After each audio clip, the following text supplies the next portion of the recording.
Hey guys, LechK here. Today a video to show you how to replace a thermostat on your 2006 to 2010 Dodge Charger. Most likely it will be similar for the later years as well, but specifically we're working on that. This is a 2007, it's a 3.5 liter. It's going to be similar for the other engine sizes as well though. The thermostat is going to be located right in there. It's a little hard to see, but I'm going to take out my air intake assembly in a second to show you guys. And basically the reason we're doing this, my car overheated. I just did a video link below how to check pressure test your cooling system to see what's wrong. So I found out there was a leak in the radiator. Pretty sure the thermostat is an issue as well. So since I'm going to be replacing the radiator, this will be a video right after this one, so I'll post a link below as well. I'm replacing the thermostat as well as some hoses and stuff like that. So I'm gonna remove this air filter assembly. This is the thermostat I got. It's actually a whole assembly you get for the Dodge Charger. Aftermarket, you can get a thermostat by itself, but I might as well replace the whole assembly. This was 50 bucks, picked it up on eBay, Amazon, or so on. You can get it as well. I'll put a link below. So we got our air intake out. This is an aftermarket one, but normally you would have a box here, which you would just remove the same way. A couple of screws and it comes off. You unclip the clip here, from the intake manifold and so on. But basically, here's where the thermostat sits, right down here. That's the lower radiator hose connected to it.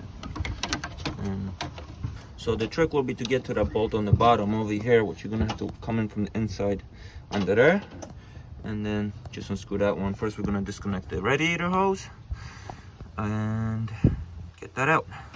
All right, so we gotta get that clamp down there out. We're gonna get an adjustable plier, squeeze it down, and then just roll it back. Now we got the hose loose enough. Give me the clamp. I just should be able to pull this off. All right, so hose, you might need to give it a little pressure, a little upwards, downwards pull, and there it goes. All right. So as you see, gotta get this bolt out, and then the one under. To get to that bottom bolt, I created this little construction. Got the little wiggly head, 10mm socket, little extension, and I'm putting my hand right through here. And as you see, I'm coming up right over there. The bolt is right behind here. So now, let me just get you guys more light in there. I'm gonna grab this with my other hand under here to line it up. I'm hooking the bolt over it. I'm sure it's hard to see, but now I'm keeping pressure with my thumb under, and now I can slowly unscrew that.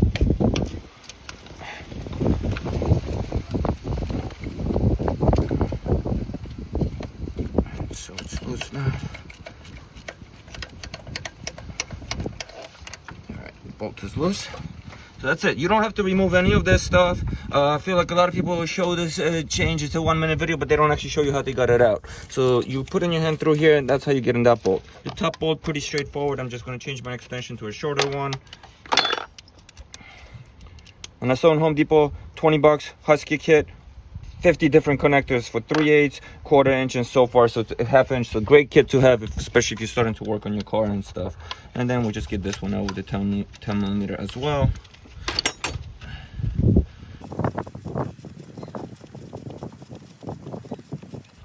Save your bolts. I don't think the new kit didn't come with replacements.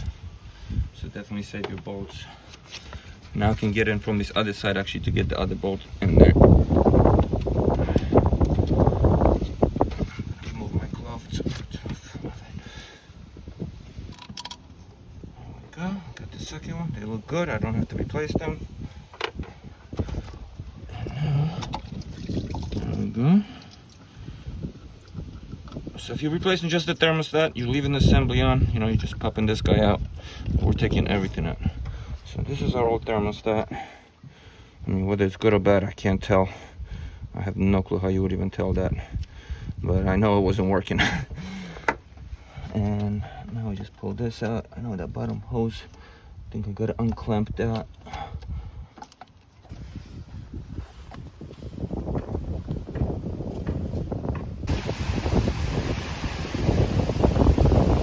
Alright, so we got stuck in a little bit of rain, took a break, but we got the bottom hose disconnected. Now we're gonna take out the assembly. As you see, that's a bad sign. That's why we're replacing everything, that milky substance. So the hose was connected to this with a clamp. It was a pain to remove until I realized, grab this with your pliers and then pull on the hose once you loosen up the clamp. That made it 10 times easier to remove instead of just pulling on it. Since this was a moving part, the hose didn't want to come off. But we got it off. So this is junk. Now we're gonna get a new one in. So as you see, this is already all assembled.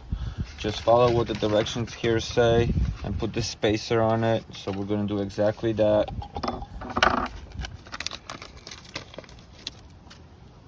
And the way we're doing it according to the directions, with the straight edges like this on the sides, and this should snap in around the metal here.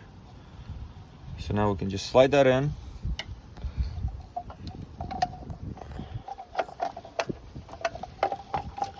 It might take a little wiggling in there to get it down. So once we get the hose through, you can see there's a little tab here. That's what this slides onto. So we slide the assembly of that hose onto the tab, and now we can put this bottom hose right on it. Slide it right on. Now we're just gonna secure our clamp. I'll put a new one if yours is outdated. Make sure it's all secure, and then we can get to the top. Alright, bottom's connected. Make sure your thermostat is still sitting in there, not falling out. Make sure it's all clean. Line it up. I'm gonna get our bolts on.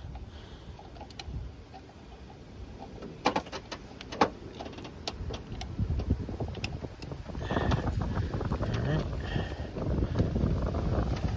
After this rain, I feel like the temperature literally dropped 20 degrees, guys. Now it's getting a little tougher to do this. I mean, it is mid-November, and now I gotta get in there, get that one, which I'm first gonna try to do by hand. We're in. So we got it tightened.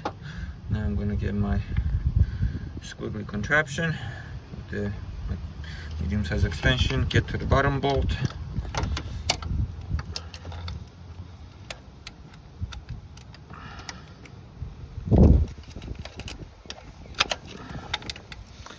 And this is probably the toughest part, but still it's very doable. I'm going to tighten each one a little bit first, so I'm getting it even on the seal.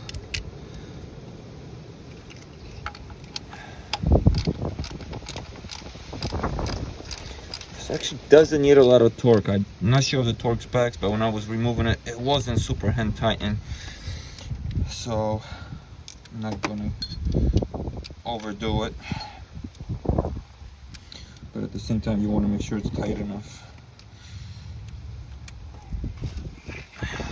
Get here.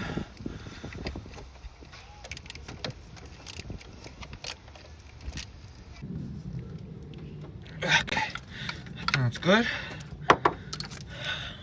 Now we get our radiator hose back on. I am going to be replacing this hose as I'm going to be changing the radiator next. I'm running out of daylight today, so it's not going to happen today. But just to show you guys, you basically pop it back in there. Same way you took it off, slide it all the way on. We're going to get this clamp. Okay. Alright, clamp is on. It's all secure. You can put back your air intake and so on. Run your car, make sure nothing's leaking, and you should be all good to go, guys. Thanks for watching. Hope this is helpful. Any comments or feedback, please comment below. Please subscribe. We got more coming. The next will be actually the radiator change, as well as how to burp your cooling system, which is very important after you change your radiator or replace fluids. So that's it, guys. Thank you.